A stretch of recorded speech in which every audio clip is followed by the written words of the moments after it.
सभी को नमस्कार। मैं रमन शर्मा आप सभी का अपने YouTube चैनल पर स्वागत करता हूं। अगर आप इस चैनल पर नए हैं तो चैनल को सब्सक्राइब करें, वीडियोस को लाइक, कमेंट और शेयर करें।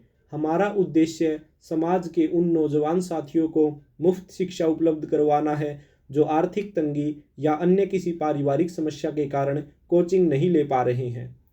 आज हम मध्यकालीन भारतीय इतिहास के अंतर्गत मुगल साम्राज्य की शुरुआत करने जा रहे हैं।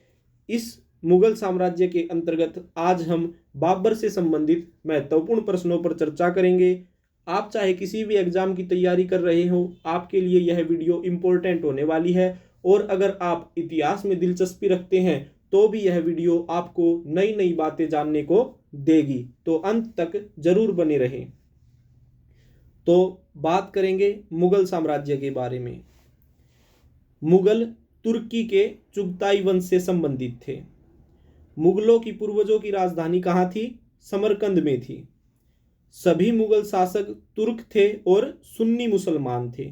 आप जानते हैं मुसलमानों के दो संप्रदाय हैं, शिया और सुन्नी। जो मुगल थे वे सुन्नी मुसलमान थे।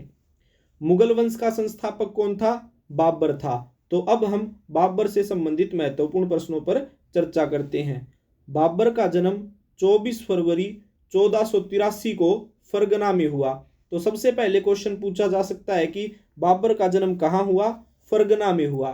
फिर पूछ सकता है कि बाबर का जन्म कब हुआ? तो 24 फरवरी 1483 को हुआ था, 1483 में। नेक्स्ट क्वेश्चन की तरफ आगे बढ़ते हैं। बाबर के पिता का नाम क्या था? उमर शेख मिर्जा। और बाबर की माता का नाम था कुतलुग निगार खानम। बाबर अपने पिता की तरफ से तैमूर का और माता की तरफ से चंगेज खान का वंशज था। तैमूर एक तुर्क था और चंगेज खान मंगोल था। क्लियर है? नेक्स्ट बात करने से पहले आपको बताना चाहूंगा, तैमूरलंग और चंगेज खान इन दोनों के बारे में हम पहले आपको पढ़ा चुके हैं। अगर आपने अभी तक इन दोनों वीडियोस को नहीं देखा है और देखना चाहते हैं तो हमारे चैनल पर देख सकते हैं। और इस वीडियो के डिस्क्रिप्शन में भी तैमूरलंग और चंगेज खान दोनों से संबंधित वीडियो का लिंक आपको डिस्क्रिप्शन में मिल जाएगा। नेक्स्ट, बाबर का पूरा नाम क्या था? जहीरुद्दीन बाबर। अपनी दादी एहसान दौलत बेगम के सहयोग से 8 जून 1494 को बाबर फरगना की गद्दी पर बैठा।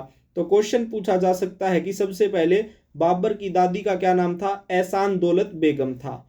फिर पूछ सकता है बाबर फरगना का शासक कब बना? 8 जून 1494 को बना। नेक्स्ट, बाबर ने 1504 में काबुल पर अधिकार किया। तो बाबर ने काबुल पर कब अधिकार किया? 1504 में। नेक्स्ट आगे बढ़ते हैं। बाबर ने 1507 में बादशाह की उपाधि धारण की। नेक्स्ट, बाबर के 4 पुत्र थे, हुमायूं, कामरान, अस्करी और इंदाल। बाबर ने भारत पर 5 बार आक्रमण किया।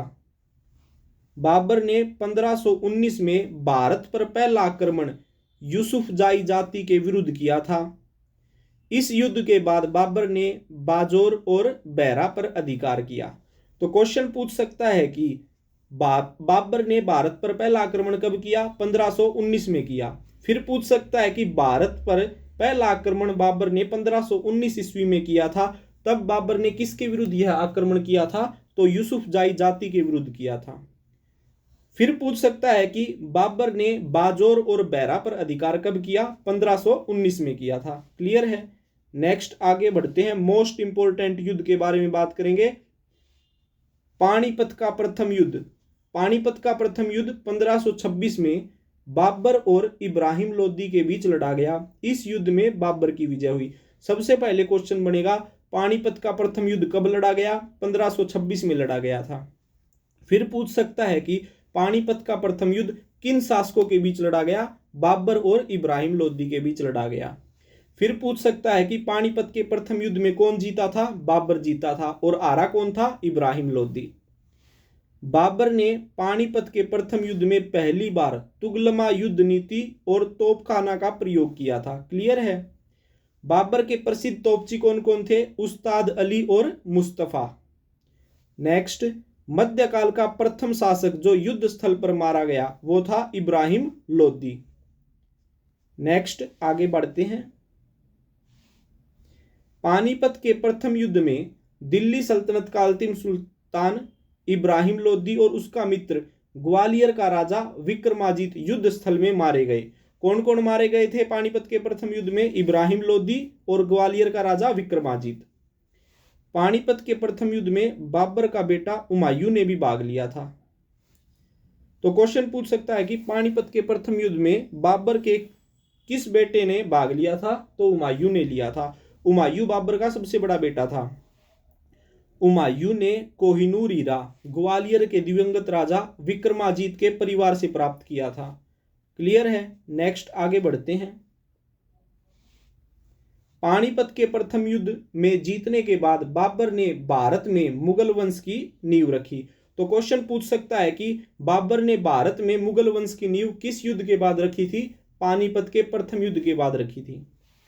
भारत विजय के उपलक्ष्य में बाबर ने काबुल निवासियों को एक एक चांदी का सिक्का भेंट किया था। नेक्स्ट, बाबर को उसकी उदारता के लिए कलंदर की उपाधि दी गई थी। क्लियर है? नेक्स्ट, मुबैयान नामक पद्य शैली का जन्मदाता किसे कहा जाता है? बाबर को कहा जाता है। बाबर प्रसिद्ध नक्शबंदी सूफी संत ख्वाजा उबैदुल्लाह अहरार का अनुयायी था। क्वेश्चन पूछा जाएगा कि बाबर किस का अनुयायी था? ख्वाजा उबैदुल्लाह अहरार का था। और यह किस सूफी सिलसिले के अंतर्गत आता है? नक्शबंदी सूफी सिलसिले के अंतर्गत आता है। नेक्स्ट आगे बढ़ते हैं। बाबर ने भूमि मापने के लिए गज ए बाबरी मापक का प्रयोग किया था। नेक्स्ट, खानवा का युद्ध 1527 में बाबर और राणा सांगा के बीच लड़ा गया। इस युद्ध में बाबर की विजय हुई। तो सबसे पहले क्वेश्चन पूछा जाएगा कि खानवा का युद्ध कब लड़ा गया था? 1527 में। फिर पूछ सकता है कि खानवा का युद्ध किसके बीच लड़ा गया? बाबर और राणा सांगा के बीच लड़ा गया था। फिर पूछ सकता है कि खानवा के युद्ध में कौन जीता था? बाबर जीता था। और हार किसकी हुई थी? राणा सांगा की हुई थी। नेक्स्ट, खानवा के युद्ध में बाबर ने राणा सांगा के विरुद्ध जिहाद का नारा दिया था। तो क्वेश्चन पूछ सकता है कि जिहाद का नारा किसने दिया था? बाबर ने दिया था। कब दिया था? खानवा के युद्ध में दिया था। किसके विरुद्ध दिया था? राणा सांगा के विरुद्ध दिया था। और इसी युद्ध में बाबर ने अपने मुसलमान सैनिकों को तमगा कर से मुक्त कर दिया था। क्लियर है? ये कोई तमगा टैक्स होता था, इस टैक्स से उसने मुस्लिम सैनिकों को मुक्त कर दिया था। नेक्स्ट आगे बढ़ते हैं। खानवा का युद्ध जीतने के बाद बाबर ने गाजी की उपाधि धारण की। तो क्वेश्चन पूछा जाएगा कि बाबर ने गाजी की उपाधि कौन सा युद्ध जीतने के बाद की थी? खानवा का युद्ध जीतने के बाद की थी। फिर पूछ सकता है कि खानवा का युद्ध जीतने के बाद बाबर ने कौन सी उपाधि धारण की थी? गाजी की उपाधि धारण की थी। एक ही क्वेश्चन को दो तरीके से पूछ सकता है। नेक्स्ट, चंदेरी का युद्ध 1528 में बाबर और मेदिनी राय के बीच लड़ा गया। इस युद्ध में बाबर की विजय हुई। तो सबसे पहले क्वेश्चन पूछा जाएगा चंदेरी का युद्ध कब लड़ा गया? 1528 में। फिर पूछ सकता है चंदेरी का युद्ध किसके बीच लड़ा गया? बाबर और मेदिनी राय के बीच। फिर पूछ सकता है कि चंदेरी के युद्ध में किसकी विजय हुई? बाबर की विजय हुई। और आरा कौन था? मेदिनी राय आरा था। नेक्स्ट अब बात करते हैं घाघरा के युद्ध के बारे में। घाघरा का युद्ध 1529 में बाबर और महमूद लोदी या अफगानों या बंगाल व बिहार की संयुक्त सेना के बीच लड़ा गया। इस युद्ध में बाबर की विजय हुई। तो सबसे पहले क्वेश्चन क्या पूछा जाएगा? घाघरा का युद्ध कब लड़ा गया? 1529 में लड़ा गया। फिर पूछ सकता है कि घाघरा का युद्ध किसके बीच लड़ा गया? बाबर और महमूद लोदी के बीच लड़ा गया। या फिर ऑप्शन में दे सकता है बाबर और अफगानों के बीच लड़ा गया। या फिर इस तरह से दे सकता है कि बाबर और बंगाल व बिहार की संयुक्त सेना के बीच लड़ा गया। क्लियर है? फिर पूछ सकता है कि घाघरा के युद्ध में किसकी विजय हुई? बाबर की विजय हुई। नेक्स्ट आगे बढ़ते हैं। घाघरा के युद्ध में इब्राहिम लोदी का भाई महमूद लोदी अफगानों को संगठित करके लाया था। अब आप समझ गए होंगे कि महमूद लोदी अफगान और बिहार व बंगाल की संयुक्त सेना कैसे हुई थी। यानी महमूद लोदी उस युद्ध के अंदर एक प्रमुख किरदार था। महमूद लोदी अफगानों को संगठित करके लेके आया, अफगानों को संगठित किया और बिहार और जो बंगाल के सेना थी उनके साथ उसने घाघरा के युद्ध में भाग लिया था। क्लियर है। नेक्स्ट, 6 मई 1529 को बाबर ने बंगाल के नवाब नुसरत शाह से संधि की, जिसके अनुसार नुसरत शाह ने अफगान विद्रोहियों को शरण न देने का वचन दिया। क्लियर है। तो क्वेश्चन सीधा सा पूछा जाएगा, बाबर और बंगाल के नवाब नुसरत शाह के बीच संधि कब हुई? 6 मई 1529 को हुई थी। क्लियर है। नेक्स्ट, बाबर तुर्की, अरबी और फारसी भाषा का ज्ञाता था। बाबर ने अपनी आत्मकथा तुजुक ए बाबरी या बाबरनामा तुर्की भाषा में लिखी थी। तुजुक ए बाबरी का दूसरा नाम क्या है? बाबरनामा है। सबसे पहले क्वेश्चन पूछा जाएगा, बाबर ने अपनी आत्मकथा किस नाम से लिखी? तुजुक ए बाबरी या बाबरनामा के नाम से लिखी। फिर पूछ सकता है कि बाबर ने अपनी आत्मकथा तुजुक ए बाबरी या बाबरनामा किस भाषा में लिखी? तुर्की भाषा में लिखी थी। नेक्स्ट, आगे बढ़ते हैं। बाबरनामा का फारसी में अनुवाद अब्दुल रहीम खान खाना ने किया था। क्लियर है। नेक्स्ट, बाबर की मृत्यु 26 दिसंबर 1530 को आगरा में हुई। पहले क्वेश्चन पूछा जा सकता है कि बाबर की मृत्यु कब हुई? 26 दिसंबर 1530 को हुई। फिर पूछ सकता है कि बाबर की मृत्यु कहाँ हुई थी? आगरा में हुई थी। नेक्स्ट, बाबर के शव को आगरा के आराम बाग में दफनाया गया। क्लियर है। अकबर ने बाबर का मकबरा आगरा से बदलकर काबुल में बनवाया। तो क्वेश्चन पूछा जाए कि बाबर का मकबरा कहां पर है? काबुल में। किसने बनवाया था? अकबर ने बनवाया था। क्लियर है ये बात। नेक्स्ट, आगे बढ़ते हैं। मुगल शासक जिनके मकबरे भारत से बाहर हैं। ऐसे 3 मुगल शासक हैं जिनके मकबरे भारत से बाहर हैं। एक बाबर है, दूसरा जहांगीर है और तीसरा बहादुर शाह जफर है। बाबर का मकबरा काबुल में है, जहांगीर का मकबरा शाहदरा लाहौर में है और बहादुर शाह जफर का मकबरा रंगून में है। रंगून है बर्मा, जिसे म्यांमार कहा जाता है।